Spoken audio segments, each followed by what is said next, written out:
Türkiye Yeşilay Cemiyeti 1920'de kurulmuş. Kurulduğu günden itibaren sağlıklı nesiller yetiştirmeyi şiar edinmiş. Bağımlılıkla mücadeleyi her şartta ve her durumda mücadelesini sürdürmüş bir sivil toplum kuruluşu.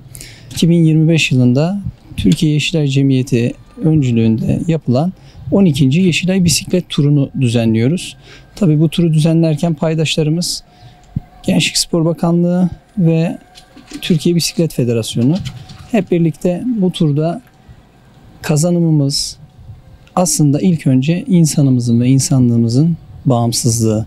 Bağımsızlık seferberliğini geçtiğimiz günlerde ilan etmiştik.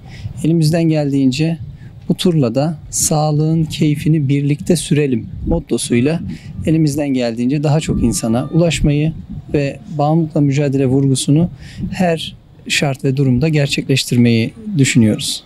Adana'da Merkez Park'ta pazar günü 1 Haziran pazar günü Merkez Park'ta icra edilecek. 8.30'da buluşup kayıt alanına geçeceğiz. Hep birlikte katılan her bisiklet sporcusuna, bisiklet severe bizim kitimiz olacak. O kitleri dağıtacağız ve bu kitlerle beraber bir çekiliş planlamaktayız. Yaklaşık 300'e yakın hediye söz konusu. Bisiklet turu güzergah olarak Merkez Park'tan başlayarak aynı noktada bitecek. Yaklaşık 10 kilometre sürecek ve elimizden geldiğince kolay, orta kolay şeklinde bir parkur olduğunu düşünüyoruz. İnşallah tam yüksek katılımla bu turu icra etmek istiyoruz.